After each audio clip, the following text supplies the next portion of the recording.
Et salut à tous mes petits Potterheads, c'est Expelliarmus Potter et aujourd'hui on se retrouve pour une nouvelle vidéo sur la famille Potter comme vous pouvez le voir. Donc, la famille Potter, elle est très ancienne, mais elle n'a jamais été vraiment connue avant la naissance de celui qu'on connaît tous, Harry James Potter. Donc la famille Potter, c'est une ancienne famille de sang pur qui est devenue sang mêlé. Elle est célèbre dans le monde magique depuis la naissance de Harry Potter, connu pour sa survie face au Seigneur des Ténèbres et après avoir mis fin à la vie de ce dernier. Donc on va commencer avec l'histoire, avec les origines de la famille Potter. Donc le premier homme à avoir porté le nom Potter fut, alors pardonnez-moi pour la prononciation, hein. Donc ce fut Linfred de Stingconde ou quelque chose dans le genre. Un sorcier du XIIe siècle, perçu par ses voisins moldus comme un simple potier, d'où son surnom, le potier, qui deviendra Potter un peu plus tard. Bien apprécié, malgré son excentricité, les nombreux remèdes qu'il inventa lui permirent de laisser un important tas d'or à chacun de ses enfants. Donc l'aîné maintenant, Linfred Ordwin, épousa une jeune fille de Godric Solo, donc c'est pareil, Lolante Peverell, ça oui. Lolante parlait de la cape d'invisibilité de son grand-père Peverell et de la tradition de leur famille, de la transformation de la cape j'arrive pas à parler de transmettre la cape à l'aîné de chaque génération, ce que son époux respecta. Au fil des générations, les Potter continuèrent à se marier avec leurs voisins parfois moldus et à vivre dans l'ouest d'Angleterre.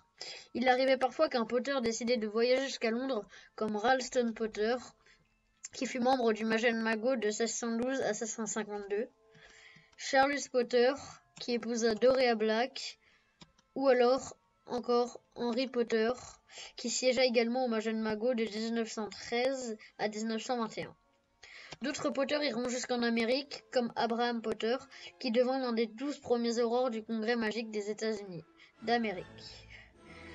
Henry nomma son fils, alors pardonnez-moi aussi pour la prononciation, mais je suis pas sûre, mais je pense que c'est Flemont, à la demande de sa mère, qui désirait faire perpétuer son nom de jeune fille.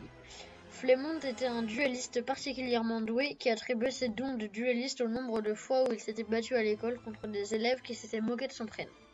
Flemont fut le célèbre inventeur de la potion capillaire Lysanthropy et quadrupla les quantités d'or de la famille grâce à cette invention. Lorsqu'il partit à la retraite, Flemont vendit sa société pour un bon profit et finit par avoir un fils avec sa femme Euphemia, malgré leur infertilité.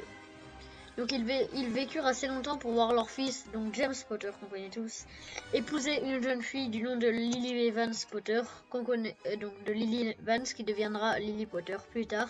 Les parents de Harry, mais du coup Flemont et Euphemia meurent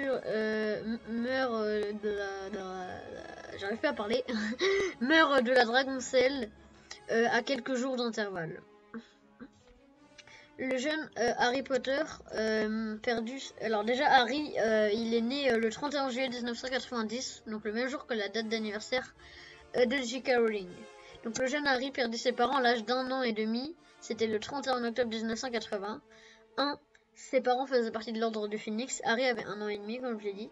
Donc lorsqu'ils furent assassinés par Lord Voldemort. Lorsque le Seigneur des Ténèbres tenta de s'en prendre à l'enfant également, l'amour de Lily pour son fils fit l'effet d'un obstacle entre lui et Voldemort, et le sortilège de la mort lancé par ce dernier ricocha pour se retourner contre lui. En gros, il s'est passé ça. C'est une blague, évidemment. Étant le seul sorcier à n'avoir jamais survécu ce sortilège, la célébrité de Harry Potter dépassa les frontières du pays, tout comme sa cicatrice. Après le lancement de ce sortilège. Donc maintenant on va passer directement après les films et les livres, parce que j'ai pas envie de revenir sur ce qui s'est passé pendant les livres et les films, parce que déjà il s'est pas passé grand chose, et sur la famille de Harry, et de deux vous le connaissez déjà, donc on va passer direct à la suite. Donc après avoir vaincu le Seigneur des Ténèbres, la célébrité de Harry Potter ne fut que renforcée, et il épousa Ginny Weasley, qui est la sœur de son meilleur ami Ron. Et avec elle, il eut 3 enfants.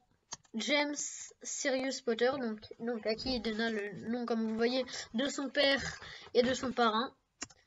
Albus Severus Potter, pardon, à qui il donna le nom du professeur du directeur, de l'ancien directeur de Poudlard, donc Albus Dumbledore, et Severus pour Severus Rogue.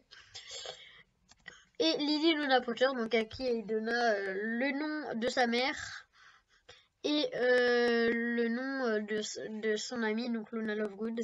Alors comme vous pouvez le voir, à mon avis, Ginny n'a pas eu trop le choix sur le prénom de ses enfants, mais bon, ce n'est qu'un détail.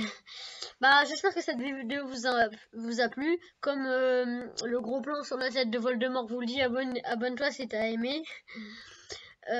Excusez-moi, des fois je vous vois, je vous tutoie juste après, enfin, je te tutoie, enfin bref, je suis un peu perdu là, mais enfin, voilà, vous avez compris, je pense, enfin, j'espère.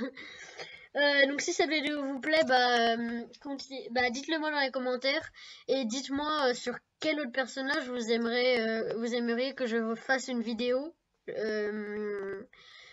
Comme là par exemple, ou sur une famille, sur un sortilège, enfin c'est comme vous voulez, vous dites-le moi.